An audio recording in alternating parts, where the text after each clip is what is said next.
Hello friends, welcome to my channel study with Shilpi. Friends, हम लोग UGC NET exam geography, TGT, PGT geography and all upcoming geography exams की तैयारी कर रहे हैं। फ्रेंड्स, आज हम ज्योग्राफी में पढ़ेंगे कार्ल रिटर की रचनाएं एवं पुस्तकें, जो कि हमारे आगे आने वाले एग्ज़ाम के पॉइंट ऑफ व्यू से मोस्ट इम्पॉर्टेंट है। तो आइए फ्रेंड्स, शुरू करते हैं।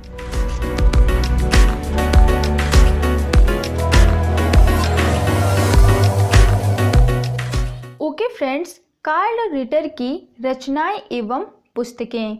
सबसे पहला पॉइंट है, उन्हें आर्मचेयर भूगोलवेत्ता कहा जाता है।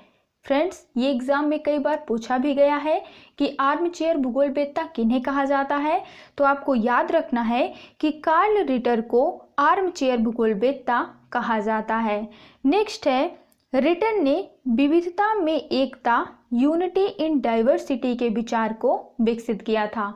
फ्रेंड्स, यह भी एग्जाम में पूछा गया है कि विविधता में एकता की विचारधारा किसने प्रस्तुत की थी। तो आपको याद रखना है कि विविधता में एकता, यूनिटी इन डाइवर्सिटी की विचारधारा कार्ल रिटर के द्वारा प्रस्तुत की गई थी। नेक्स्ट पॉइंट है, जो कि मोस्ट इम्पॉर्टेंट भी है, रिटर ने भूगोल को अर्धकुंडे अर्थात भूविज्ञान माना था। ये कई बार एग्जाम में पूछा गया है कि अर्धकुंडे किसके द्वारा दिया गया है। तो आपको याद रखना है कि कार्ल रिटर ने भूगोल को अर्धकुंडे कहा था और अर्धकुंडे का मतलब होता है भूविज्ञान। ठीक है फ्रेंड्स।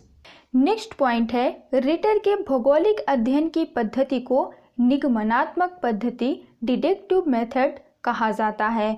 ठीक है फ्रेंड्स, तो आप याद रखेंगे कि रिटर के अध्ययन की पद्धति को क्या कहा जाता है, निगमनात्मक पद्धति या फिर डिडक्टिव मेथड। नेक्स्ट पॉइंट है, रिटर की प्रसिद्ध पुस्तक का नाम अर्धकुंडे एवं प्रादेशिक भूगोल यानी लैंडरकुंडे है। ठीक है फ्रेंड्स, आप याद रखेंगे कि रिटर की महत्वपूर्ण पुस्तकें हैं अर्धकुंडे, जिसका मतलब होता है भूविज्ञान, और दूसरी है लैंडरकुंडे, जिसका मतलब होता है प्रादेशिक भूगोल। नेक्स्ट है, रिटर निश्चयवादी चिंतक था एवं मानता था कि भौगोलिक विविधता के द्वारा ही ऐतिहासिक विविधता उत्पन्न होती है। फ्रेंड्स, ये कई बार एग्जाम में पूछा भी गया है कि भौगोलिक विविधता के द्वारा ऐतिहासिक विविधता उत्पन्न होती है, ये किसके द्वारा कहा गया था। तो ये कहा गया था कार्ल रिटर महोदय के द्वारा। आप याद रखेंगे कि कार्ल रिटर एक निश्चयवादी चिंतक थे और वह मानते थे कि भौगोलिक विविधता के द्वारा ही ऐतिहासिक विविधता उत्पन्न होती है। नेक्स्ट है, प्रादेशिक अध्ययन के लिए रिटर ने लैंडरकुंडे शब्द का प्रयोग किया था। तो फ्रेंड्स, आपको याद रखना है कि रिटर ने प्रादेशिक अध्ययन के लिए लैंडरकुंडे शब्द का प्रयोग किया था, जिसका मतलब होता है प्रादेशिक भूगोल।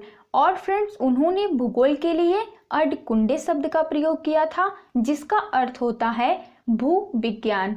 ठीक है फ्रेंड्स, तो ये दोनों ही पॉइंट मोस्ट इम्पॉर्टेंट हैं। नेक्स्ट पॉइंट है, रिटर को प्रादेशिक भूगोल का जनक कहा जाता है। यह भी एक मोस्ट इम्पॉर्टेंट पॉइंट है और एग्जाम में पूछा भी गया है कि प्रादेशिक भूगोल का जनक किसे कहा जाता है। तो आपको याद रखना है कि कार्ल रिटर महोदय को प्रादेशिक भूगोल का जनक कहा जाता है।